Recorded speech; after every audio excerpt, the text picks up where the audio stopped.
Alrighty. Well, hello everyone, and welcome to our trenchless education session, Maximizing Asset Performance, Best Practices in Buried Asset Management. My name is Ellie Bisbee, and I take care of the marketing and educational sessions for BMC. The views expressed by speakers or other third parties in BMC webinars are those of the speaker or third party and not necessarily of BAC Municipal Consulting. And before we get started today, I wanted to talk about the other educational sessions we offer through our trenchless education series. All of these webinars do have limited seating and can fill up very quickly. So if you see something you're interested in, it is important to register as soon as you can.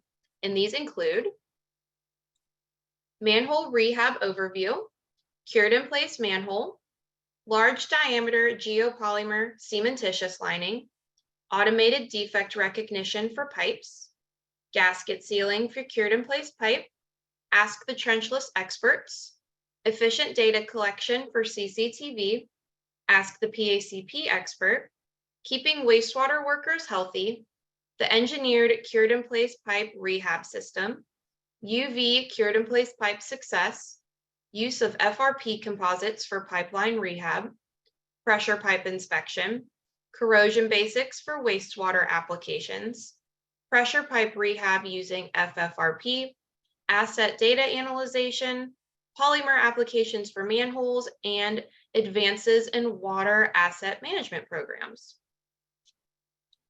We also offer a free priority list membership, and the benefit that comes with this is it allows you to register ahead of time before it is released to the public for a lot of these webinars. And it also gives you guaranteed seating in all of our 1-hour webinars as well. You can learn more about this and sign up today by scanning the QR code in front of you, or you can contact me directly. You can also contact me anytime for questions on these webinars or visit our training calendar that is updated daily on our website, which can also be found through the other QR code in front of you. But now I would like to present to you our presenter today. Today we have with us Dr. Tom Isley.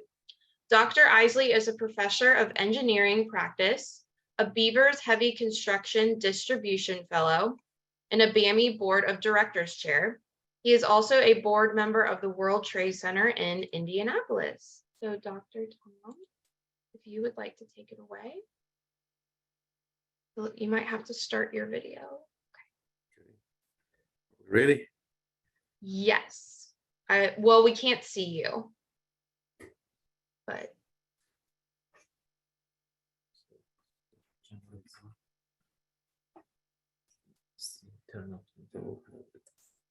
Okay. There you are. Sorry about that. Okay. Let's see. So now I need to share my screen. Yes, it will be a button at the bottom of your screen. Okay. This one. How about that? Yep. Good to go. All right.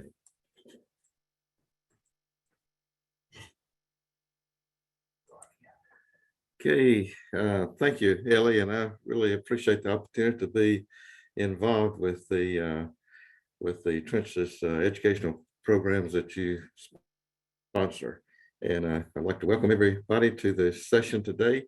And it's my pleasure on behalf of Bami to bring you greetings from Purdue University, and where we work together, Purdue and Bami, the Buried Asset Management Institute, to try to provide support and services to utilities and professionals that's involved in the water industry. So today we'll be talking about how to maximize asset performance, utilizing the best practices in buried asset management industry through this seminar. The thing that we want to also accomplish is really to make you aware and actually discover with you the opportunity that's going to be coming up in September. It's going to be the first ever Global Buried Asset Management Congress, and that'll be taking place in Chicago the end of September, right before WEFTEC. So this is a major milestone because it's really going to be a point in time where we can just kind of stop as an industry that's been focusing on best business practices and make sure that we're on the right path. You know, every now and then we just need to, whether it's an individual lives or whether it's an organization or whether it's an association like Bami, we just need to take a look back and make sure that we're moving in the right direction. And that's what this Congress is going to do. It was designed to bring together international subject matter experts in all the different core components of asset management to really take a look to see where we are internationally in achieving what needs to be achieved in the industry. Sorry about that. Let's see, it's not changing. Starting out, I'd like to just introduce our team and explain kind of what we're accomplishing here at Purdue. I relocated from Louisiana Tech here 3 years ago, 2020, after retiring from the Trenches Technology Center and also Louisiana Tech University to come to Purdue to really help strengthen the program in the construction engineering and management program, focusing on underground construction. And so we've been very fortunate over that period of time to pull together what we call a UIT. That's the Underground Infrastructure Team. And so we have Wei Liao, that she's actually a lead research person here at the engineer here at Purdue, but with the responsibilities to support me and the things that I'm involved with, which have to do with Bami. So she serves as the executive director of Bami. Hopefully you've received emails and communications from her. She also serves as the director for the Congress that's going to be put on in Chicago, and also the editor of the Bami Journal that we'll talk about a little bit later. So we have Saleh Bahani. He's been with me from the days at Louisiana Tech also, and have provided a lot of support with the ongoing online courses with CTAM, as well as a lot of our other specialty schools, and supports me in just about everything that I do. Joining us in December of last year, the end of December, is Manoush Motion, and she is a PhD student, and she's working with us in actually developing asset management plans.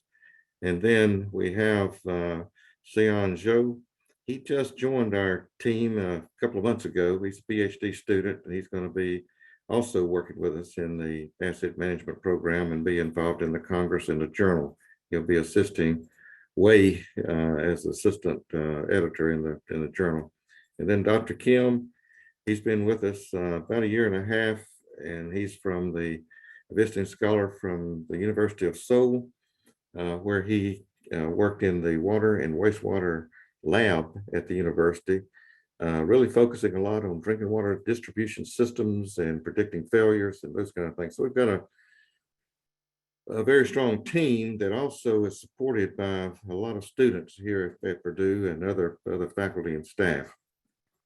I want to start out today by just giving you kind of a snapshot of where we came from and where we are and what we plan to accomplish. And so this slide puts it all together, the pathway that we've been on. Bami got started in the city of Atlanta in the Department of Watershed Management under the administration of Shirley Franklin. It's shown up in the top left-hand corner. She was the mayor that took over in Atlanta. Her administration started in 2002. She appointed Jack Ravan to come in as a commissioner of this new department that she had formed.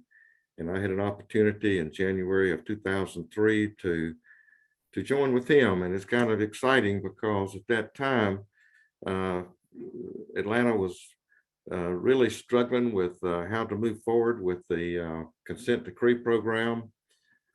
Mayor Franklin came in with a vision that we need to not only move from where we are to accomplish the requirements of the consent decree, but we really need to be focused on being first in class. That's what the citizens of Atlanta deserve.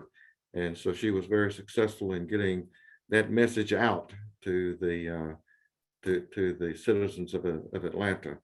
I had an opportunity to come in and work with Commissioner Ravan, and my responsibility was to help him figure out how to accomplish that vision. And that's what drove us into studying and learning more about asset management.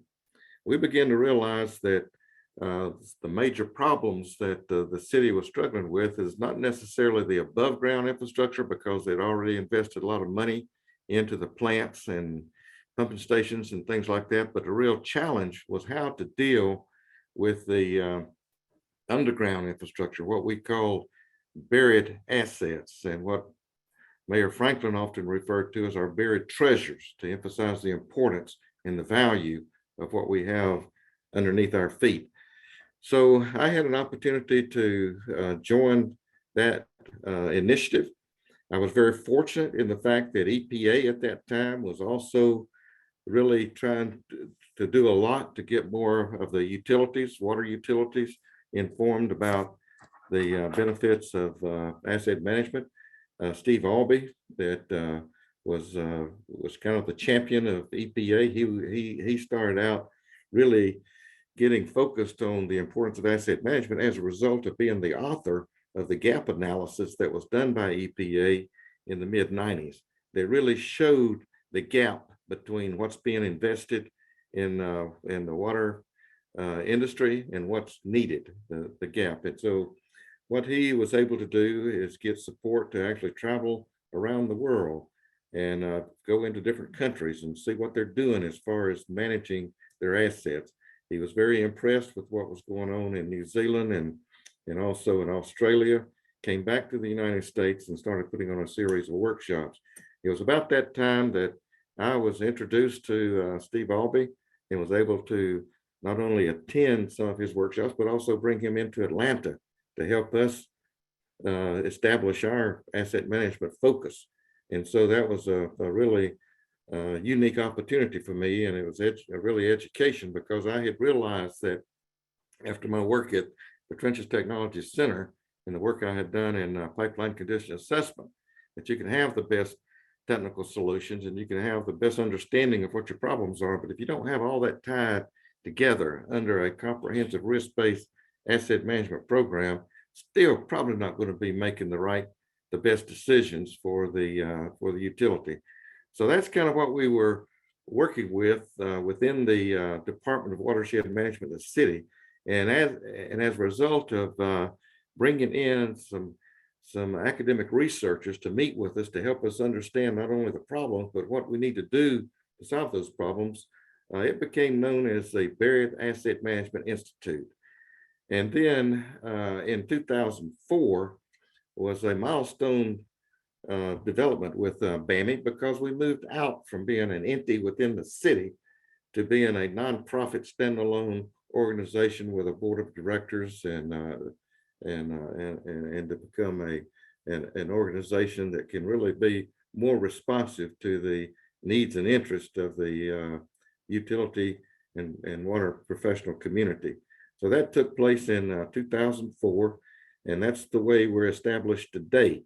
Bami is established as a nonprofit organization, and we have been able to move forward in a kind of a unique way, because in 2006, because of the things that we had learned and experienced in working with not only Atlanta but other utilities, and we had a strong focused from the international community about learning about working with us, then we were selected by EPA in 2006 to do for a research grant.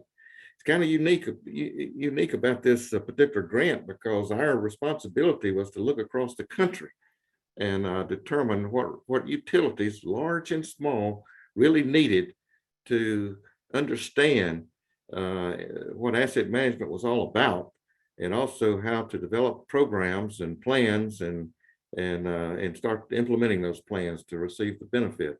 So that was our charge with this grant from EPA, was to really do that. We couldn't do it by ourselves. We brought in a team, And that team consisted of researchers at Virginia Tech, Louisiana Tech, the Trenches Technology Center, and the University of Texas in Arlington. But also, I wanted to make sure that this was not just a academic exercise. So we brought in the Georgia Rural Water Association, since we were based in Georgia.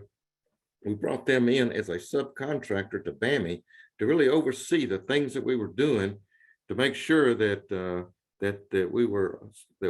we stayed on the path of making sure that we stayed focused on the end user, which are the utilities. So we learned a lot through that experience. That was 2 years. So we finished that program in 2008, turned in a report, and then started thinking about what can we do now that we've completed that report. So we, being Bami, and our professionals that were working with us in Bami, started looking at how we develop online training programs. And so we started out offering the first online course in 2010. So 2 years after we had completed the research project, we started taking the things that we learned, put that into a course that dealt with the introduction of asset management. In other words, the basics that's involved in a program. And this was a course that was actually presented through the Benjamin Media, and Bami was the one that actually developed the program and monitored the program and managed the program. And we didn't know whether anybody was going to take it or not, because there was no requirement. But lo and behold, people started taking that course and coming back and saying, we learned a lot, but we need more. And so over the next few years, the next 5 years to 2015, they used a lot of the volunteer help for the most part, but we developed the 4-course sequence that's offered today. And that's the 100 that deals with the introduction, 200 that deals with how to develop a plan. But 300 is most important because it deals with how to implement the plan. In other words, if you're just developing a plan is not going to achieve what needs to be achieved. We have to implement the plan on a day-to-day basis. And then, of course, the last course had to do with the financial aspects of managing a plan. After we completed those 4 courses, it still was not enough. We had industry coming back and saying we need a certification program. So we've been put together a 2-level certification program, associate level and professional level. So all of that was taking place between 2010, 2015. 2022, we started looking at how we can really expand the resources and the focus that we've had in Bami. And so that's when Wei Lau joined our team, and she took on the responsibility to help us expand the influence of Bami. And she did that through setting up committees, 7 committees with very experienced chairs to help us accomplish the things that we need to accomplish. And then also she established an international ambassador group that about 10 committees, 10 ambassadors, to make sure that we are really reaching out to the international community. We realize that here in America, we don't have all the answers.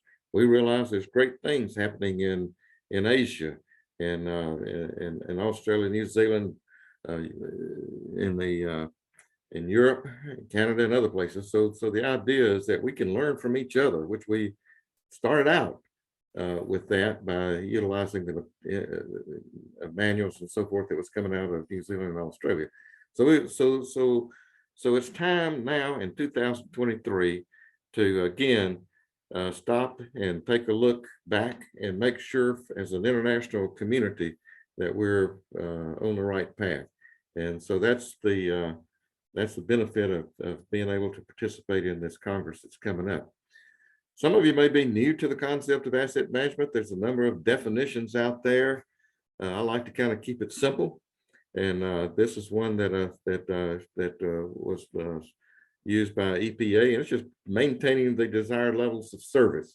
And I want to emphasize the importance of the levels of service. A lot of times with asset management, particularly when we're dealing with pipelines, we focus on the technical aspects, the condition and the solutions and so forth. But really, our major metric needs to be, how are we doing as far as our levels of service to our constituents, to our users, to our ratepayers? So we want to maintain that desired level of service, and want to make sure that we focus on the lowest life cycle cost, not the lowest cost on a particular project, but making sure that the projects that we do fit in to the overall plan and program, and that we can focus on how to deliver our levels of service at the lowest life cycle cost.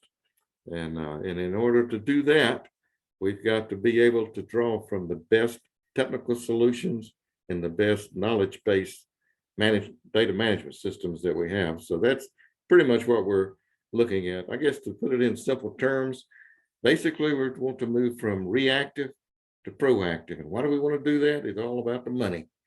And because we know that if we can manage our utilities more effectively and making sure that we're spending the right amount of money at the right place at the right time, then in the long run, in the short run, we'll be able to do that more cost effectively. So the idea is moving from reactive to proactive.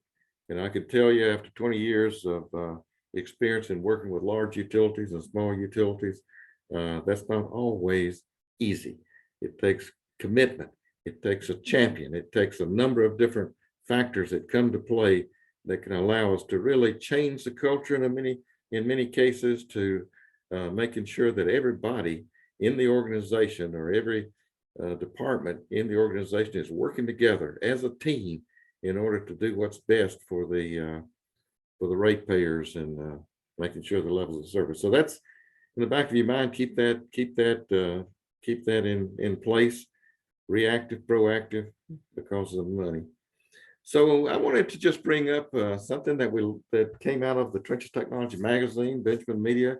It was a survey that was done last month. So if you still have that magazine, you can read that. But I thought it was kind of interesting because they did a survey of some major utilities, and I think it was five utilities, maybe six. But anyway, I have the source down there, and they really identified 4 major challenges that our water utilities are going to have to deal with.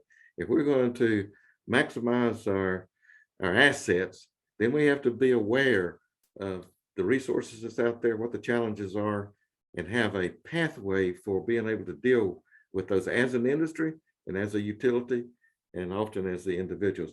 The first one that was identified in the survey that was done by in the Trenches Technology magazine had to do with the investment challenges. Seems like often that's what comes to the top when we start talking about managing our assets. We hear a lot about the IIJA, the Infrastructure Investment and Jobs Act, and how much and the amount of money that's going to be spent on infrastructure. Unfortunately, fortunately, there's a significant investment that's going to be made into the water infrastructure. Unfortunately, that is not as much as we would like to see, but it is the largest single investment in history in our water infrastructure.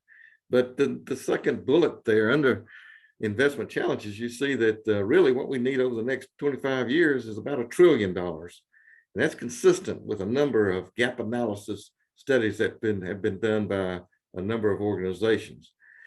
That third arrow or third bullet is something we need to think about. That says that about 83% of the utilities are not, this is the utilities, are not confident that they can really maintain adequate service in their systems, cannot maintain an adequate system. That's kind of scary, but it also is a challenge to us as professionals in the industry, that we've got to work together, we've got to learn from each other, we've got to use the best business practices that we can in order to accomplish what needs to be accomplished.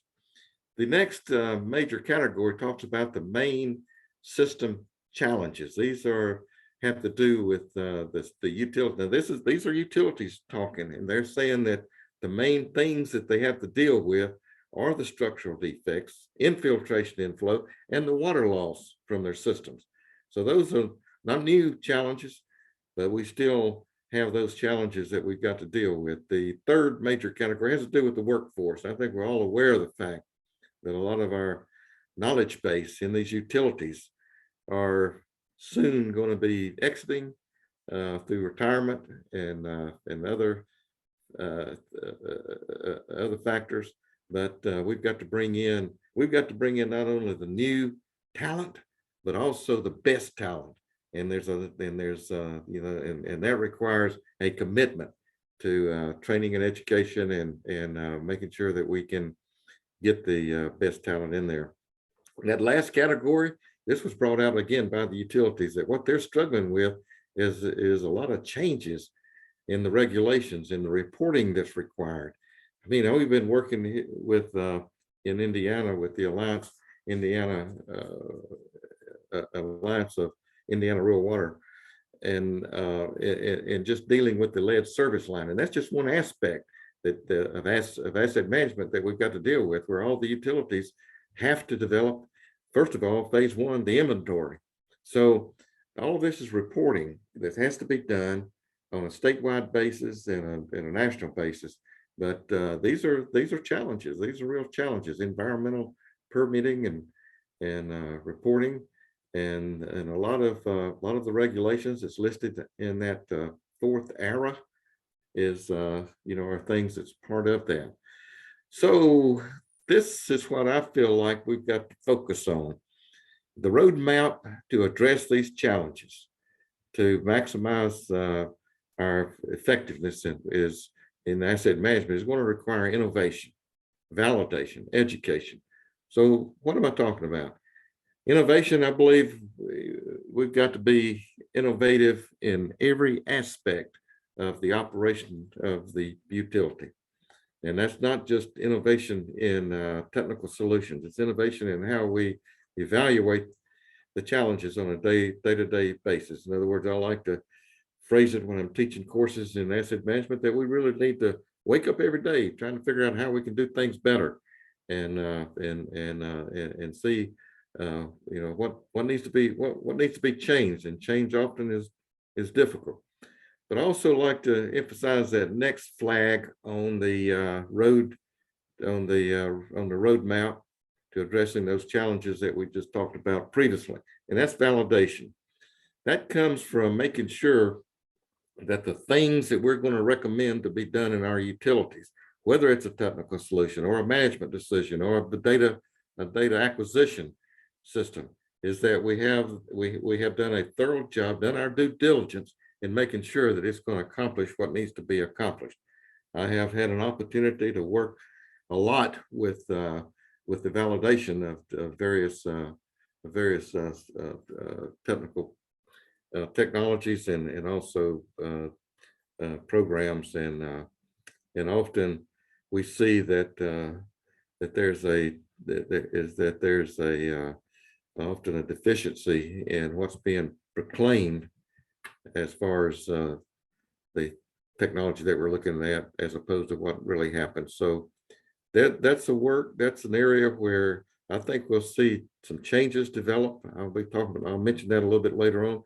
But also that third item on that roadmap is education. And education is so important in our day and time, because we're seeing so many things change in our resources and our capabilities. So that education is from every level of the operation, from the helping the people in the field all the way up to the political and senior management decision makers. So innovation, validation, and education. And that requires us to work together in webinars like this, but also in the Congress that we're putting on in Chicago in September. That Congress, by the way, I want to mention, is not a technical conference. It's a Congress to focus on policy and where we're going, and as opposed to the technical solutions and so forth. It's right before WEF and if you want to learn more about what's the latest and the greatest when it comes to technical solutions, then that'll open up right after our Congress. But our Congress is really very focused on two things. One is conveyance systems, and also this trying to work with helping the decision makers. So the innovative technologies, let's think about that just a minute. Often we think about maybe fixing a pipe or identifying a defect, but actually we need to think about a comprehensive approach to dealing with the things underground. And that involves utility or subsurface utility engineering. That also involves understanding the geology, the geotechnical aspects of doing things underground when we're going to be excavating or even repairing, utilizing certain repair techniques. Subsurface utility engineering, ASCE has a standard that deals with subsurface utility engineering. It's ASCE 38. The latest revision came out last year, so it's ASCE 3822. There's also a new publication that came out through ASCE that deals with as-built data, how to manage that. There's another document that came out from ASCE that gets into subsurface utility engineering for municipalities. So part of the education that we're talking about and part of the innovation that we're talking about starts by really knowing what we've got, the inventory and where it's located. And what we're seeing is actually on an international basis is that utilities are becoming more concerned and more interested in really having accurate and complete maps of their underground infrastructure. And so this subsurface utility engineering, if you're not familiar with it, you can go into the ASCE 38 and learn more about it. What it does is really helps us in identifying the levels of uncertainty that's associated with the lines that's put on the drawings. So what we'll be experiencing as we move forward in our innovative technologies is we'll be seeing more development taking place with the ability of being able to not only know what we've got, but where it's located in the utility. Pipeline condition assessment, the second category over, just shows a wide range of different technologies, different tools that's out there that we can use to do a thorough job on understanding what the problem is, pipeline condition assessment. And depending on what we're trying to locate and the size and characteristics of the system will determine what technology we need, whether it's sonar, or whether it's CCTV, whether it's a side scan or a zoom camera. But the idea is that as managers of the underground infrastructure, that we really understand what technologies are out there in order to understand the problem. And understanding the problem is not just identifying a particular defect and being able to code it, but it's really putting it into where you understand the story that pipeline is trying to tell from point A to point B, or manhole to manhole. And that gets into really understanding the mechanisms of failure, rates of deterioration, and those kind of things. That third category gets into the technical solutions, the trenches technology, and that's a major area in itself that utility managers and water professionals have to keep up to date with. It changes, it seems like continuously as to what the envelope is for these various categories of technical solutions. The fourth category I've identified over there has to do with the asset management software or software, basically software in general. We're seeing, and I think all of you probably have seen yourself, how technology, artificial intelligence, machine learning is impacting every aspect of our life. Well, that includes our underground infrastructure too. So this is an area that's really exciting being at the university and working with students on research projects, this is a very, very hot item in seeing how it's going to impact our industry. So those are some of the major innovative technologies that we need to keep up with. We have to, if we're going to make sure that we're running our managing our assets properly. I show this slide. This is Spindale, North Carolina. It's a town up in the mountains of North Carolina. It's important to Bami because Kurt Wright was the engineer for this town, and he was the one that was able to get us a grant approved by the Department of Water Infrastructure in North Carolina to develop an asset management plan. And so I had an opportunity to work with Kurt in this. I was able to meet with him when we first kicked off the asset management plan development with Spindale, where we brought in people from or representatives from all the different departments, finance, from the city engineer, from the individuals that's over the pipelines and plants and so forth. And we had a meeting there with the staff, and that meeting focused not on the problems, not on the needs, but basically the core values of what needs to come together in order for all of the entities within the town, within the city, to work together. The next week, we did the exercise with the town, the town council.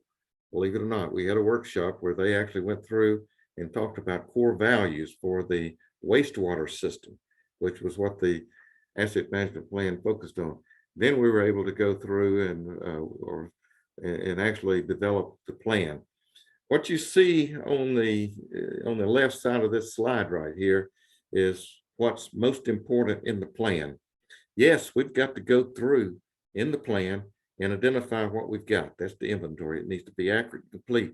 We've got to have an accurate and complete mapping system, and we've got to be able to determine the pipeline condition. Those are kind of the fundamentals of understanding what the current state of our assets are. We've got to have that. But where the challenge comes in is really looking ahead.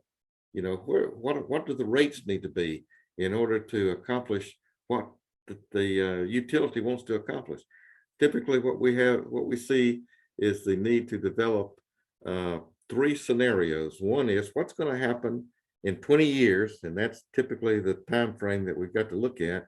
So that's the real challenge of an asset management plan, and is looking at what happens if we don't do anything. What's going to happen with the level of deterioration of our assets? Because at some point in time, something's going to have to happen. I mean, we can do nothing for a certain period of time, but at some point in time, we're going to have to answer. So we look at 3 scenarios. One is to do nothing. 2 is what happens if we just keep the rates like they need to be, or like they need to, just to kind of keep the status quo. No real major improvements. And then what needs to happen with the rates to really operate it like a good business practice, and that is to make sure that we're upgrading the infrastructure as needed, and also making sure that we have enough money that's going to be required just in case we have some surprises along the way. And so these 3 scenarios is what's typically required in the plan. And this is a decision. It's going to have to be made by the political decision makers and the managers of the system. Is, what's going to be that that sweet spot that they can get approval on.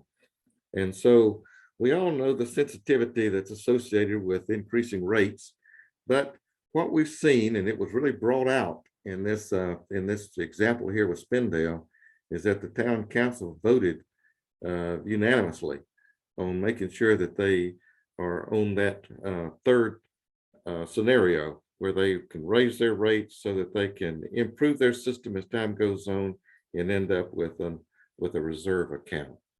So what happens is once a plan is developed, and it's developed so that it can be a communication tool, not only to the managers of the utility and to the decision maker, but to the ratepayers. Once they understand that there's a plan in place, often that really does help a lot in making sure that they get approval, and they understand that that the money that's being invested is invested for their benefit. So this plan, this program, I bring it up because when I was working with Kurt Wright and the town of Spindale, we were actually developing C-Town 200, how to develop a plan. And so we were able to not just theoretically try to come up with ideas on how to develop a plan, but we're actually doing it. And so as a result of this plan and the approval that it got at the state, we were able to go in later and actually put on a 4-day training program for the people within the Department of Water, Department of Water Infrastructure, on how to, how to review plans and how to develop plans. So there's a lot that came out of this. So appreciate the opportunity to work with Kurt and Spindale on that. Just last summer, I had an opportunity to work with Kurt again as being the director of a training program for another town in North Carolina. And this really was interesting because this is a situation where, again, the town utility director really embraced asset management. They just wanted to make sure that all the different entities within the town were coming together. Not only the people in the field and the supervisors over the pipelines and the treatment plant, but also in finance and other areas of the town. So we were able to go in and working with SDG, that's Kurt Wright's company. They were the main contractor, and I was able to come in and work with Wagoner and Purdue University and Dewberry in putting together a really two-day program. We spent 1 day out in the field and 1 day in the classroom. But these are just some ideas on what can be done to really get the organization working together, the utility working together on the same foot to accomplish the things that need to be accomplished. So let's take a look at where we are in asset management plan. I mentioned the fact that I started working with the city of Atlanta about 20 years ago. And so I've been involved with focusing on asset management for a little over 20 years. And so we've seen some progress. Right now, as a result of a study that was done by Ziptility. Ziptility is a company that we work with in Indiana. They specialize in data management and GIS services. But we work with them and actually developing a plan for a town right now. But they did a survey and they saw that about 26 states in the United States have something in the works they call intended use plans, and that they're looking at in order to figure out what they want to do with asset management plans when it comes to the drinking water system and the clean water system as it relates to funding, revolving fund program. Now, what they found out is there's a lot of fragmentation, not only a lot of fragmentation from state to state. So this is a category of states that's really trying to get a handle on how to move forward with the utilities. Now, even within utilities, what they found out is that when you have one group that's focusing on drinking water, another group on clean water, there's actually fragmentation within a utility. So it's not easy, but we are seeing progress. At least these are the states that are saying, hey, we feel like asset management plans are essential. We're just trying to figure out how to get the utilities on board and best support them in moving forward. This study that Ziptility did also pointed out that there's about 17 states that actually provide points when they try to determine where the money is going. They have some way to put a weight on developing asset management plans. There's 8 states where financial incentives are provided to utilities for developing asset management programs in some way. Now there's 6 states that we find that actually have some version of the asset management requirement. And you see down at the bottom, I have that Indiana Senate Bill 272. This was passed in March 7, 2022, so it's a little over a year. But this law actually requires a utility to have a asset management plan before they can get funding from the state finance authority. So getting money from any funding entity that comes through the state. So federal money that comes into the state goes to water. They have to have an asset management plan. This bill is I feel is powerful because it also establishes a statewide database mechanism for the state, and it also authorizes the establishment of a water asset management center that we've been working with the state on as to how it's going to be established. But this, I'd like to emphasize the fact that it's a water asset management center. So it's not just a water institute or a water center. It's very focused on making sure that we can help the utilities in Indiana, which is about 2,000, with looking at how to move forward with best business practices. So we're seeing some interesting things happen across the country. We're moving in the right direction. Would probably be nice to say that we were further down that road than we are, but at least we're seeing a lot of things happen, and a lot of it is within the last 5 to 6 years. So it's increasing. Getting back to this Congress, I want to tie that into the purpose of this webinar, which has to do with how to maximize the benefits. This Congress is unique, and I hope that everybody that's listening to this will give serious consideration to being a part of this, because what we're going to do is basically accomplish 3 things. And that is again, look at the global state of practice, where we are. Stop, take a look where we are, how we can learn from others internationally. We want to identify where we need to be by 2030. That's not that far off, but we need to take a look at and come to some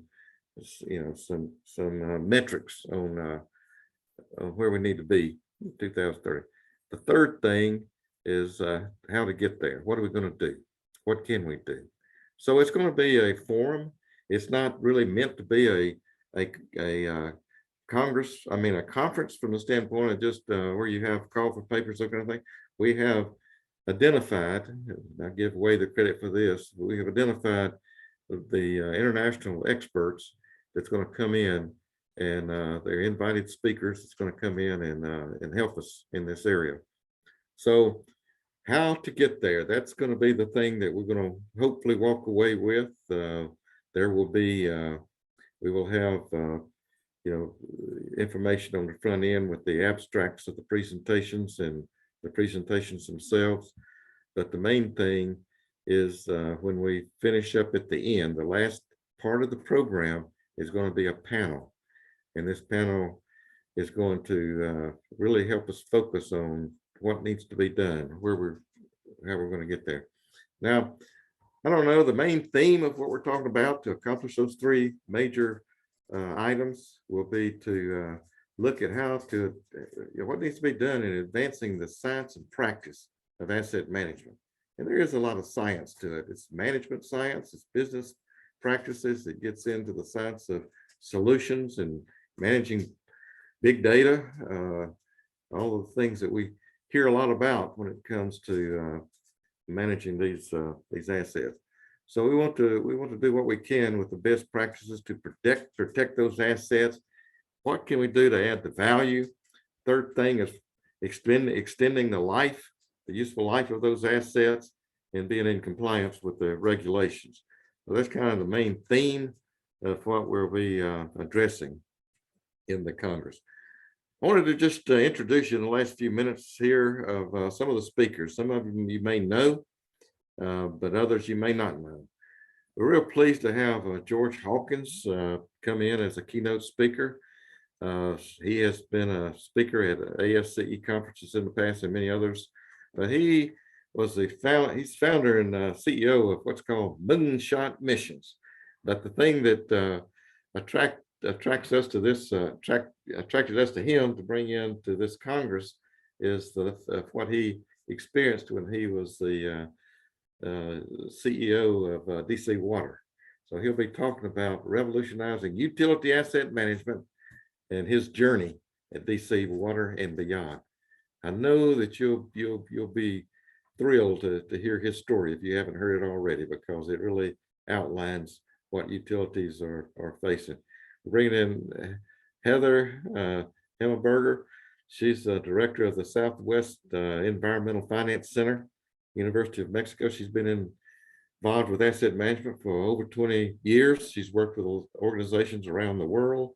She'll be talking about how to demystify asset management to improve implementation. I was so excited to get her abstract of what she plans to talk about, because it's exactly what we have been trying to do in Bami, and that is to emphasize not just developing a plan, but also the implementation. I mentioned that the CTAM 300 is about implementation. And again, it may be easy sometimes, or relatively easy, to just sit down and develop a plan. But the implementation comes into making it work. And so we're going to hear from Heather on how to do that. Ross Walke's coming in from New Zealand. We're very happy to have him. He goes back to the early days of the work that was done in New Zealand and Australia, and developing the infrastructure manual that many of us appreciate. But he has 21 years where he's going to be talking about what lessons learned from his experience in working with that. He'll be focusing a lot on the levels of service and how important that is in managing our utilities. Dr. John Norton with the Great Lakes Water Authority. He'll be talking to us about the importance of research, innovation, and the things that we do in trying to manage these pipelines.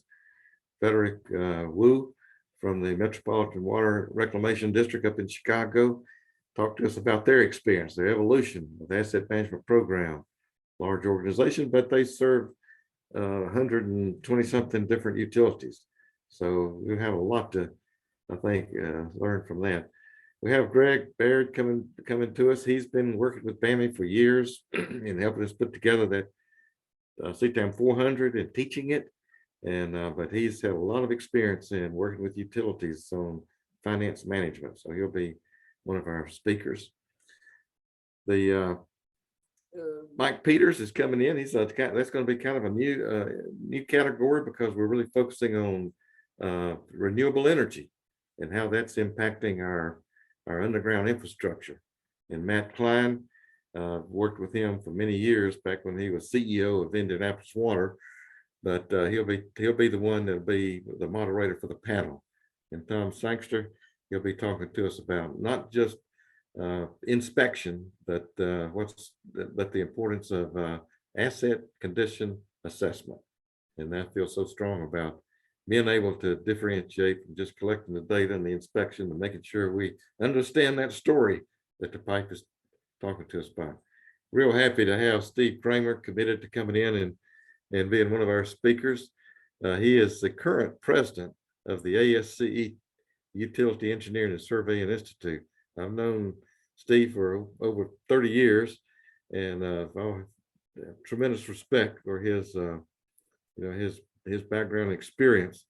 But he's been a speaker for a course that I teach here at Purdue for the last 30 years on developing underground space, and he focuses a lot on the risk and rewards that's associated with the various delivery methods. And that's a big area as we move forward with asset management, is to make sure that we have our procurement programs set up to be most effective. All right, again, this is the information on the Congress. Please, you can contact us direct, or you can use the code, the QR code there to scan it and get more information. Also, I would like to just end up by thanking each of you for investing your time in us with us today. Way, again, serves as the Executive Director of Bami. Her contact information is there. Be sure and feel free to contact her on anything to do with the Congress or Bami. And myself and other board members are available to serve as well. And with that, I think I've used up my time. I'll turn it back over to Ellie.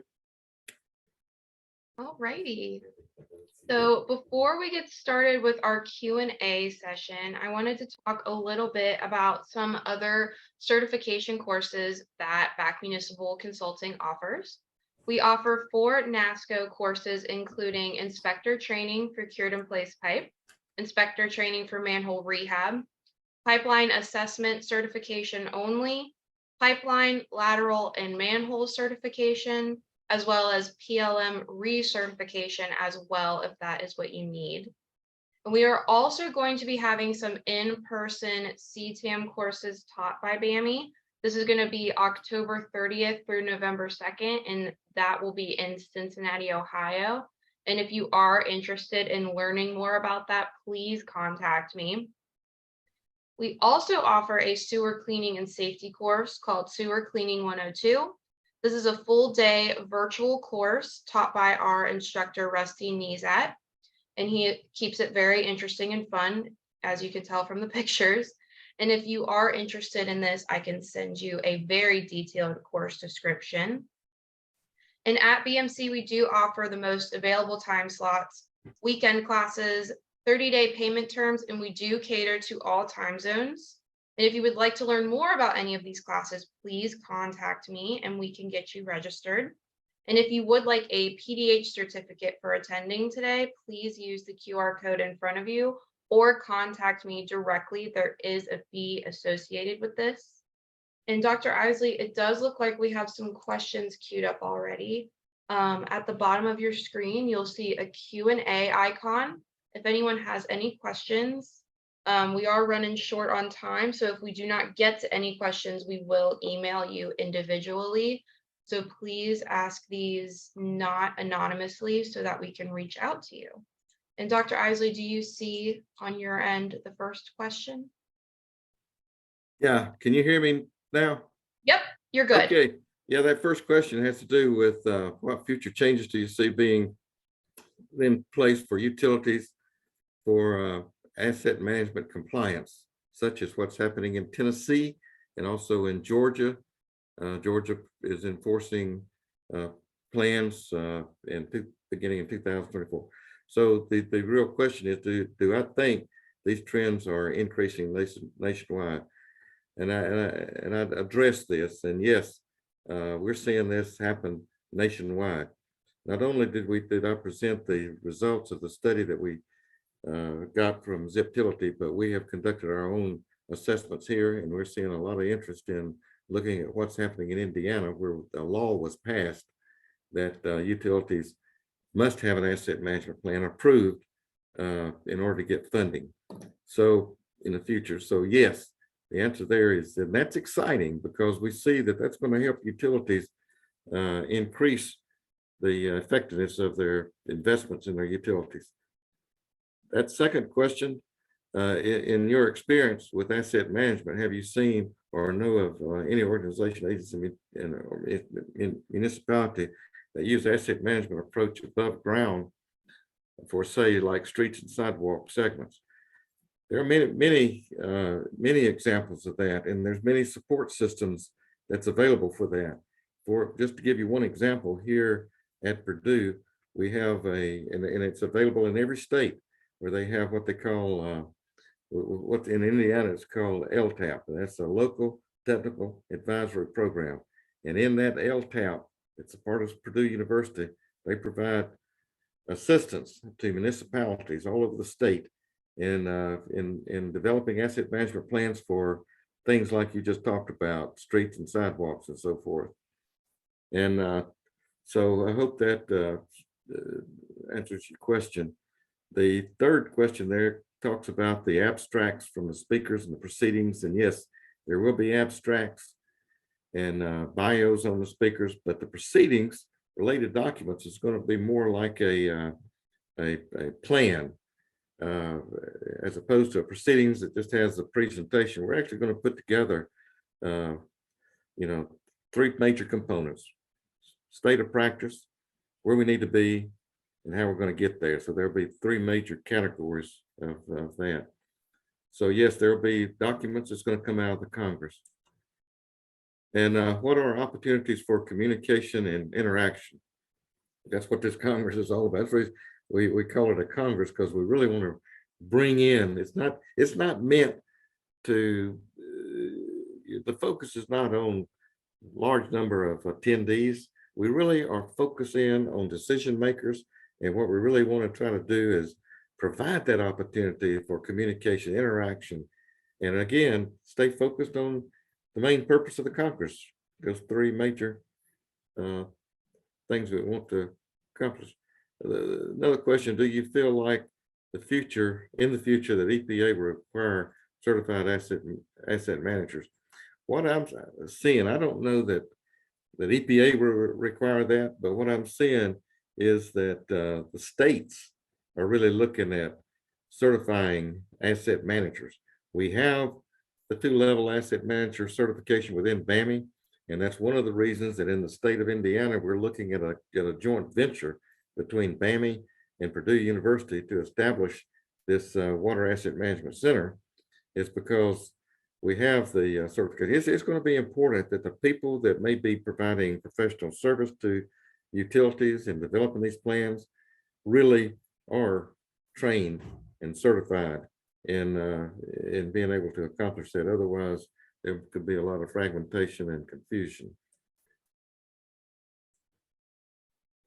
Let's see, are there any follow-up resources or derivatives activities available for the participant? Yes, this is going to be the first of a number of resources that's going to be available. Already in Bami, we provide specialty schools, and we provide opportunities where we work with different organizations. For example, this past spring, we put on a workshop here at Purdue with the Plastic Pipe Institute. We have another one that's coming up in September with the Unibel, the PVC Pipe Association. So we're going to be continuing with a number of opportunities to learn and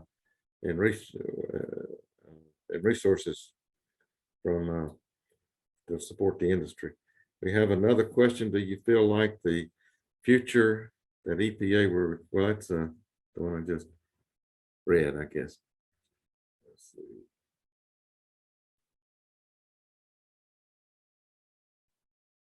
Oh, the last question I see here has to do with comment on the importance of the buried asset management as it relates to damage prevention. And excuse me, and that's that's a very, very good question and a very critical aspect of why asset management, buried asset management, is so important. Being able to accurately know where those utilities are and have through the mapping system. So in our course, in our online courses, we talk about the the ASCE 38 that I mentioned in my talk. And so that's part of making sure that we have accurate maps on and understand the levels of uncertainty. And that then ties directly into the damage prevention from the excavation accidents. So that's a major part of a comprehensive risk-based asset management program. Of course, that doesn't reduce the importance of call before you dig, the 811. That's typically done before the construction starts. But when we talk about asset management and we talk about subsurface utility engineering, that's making the that's getting the accurate information to the designers during the design phase. And we're seeing things like Colorado has passed a law that says if an engineer is designing a project with a certain amount of excavation on it, that they will utilize ASCE 38.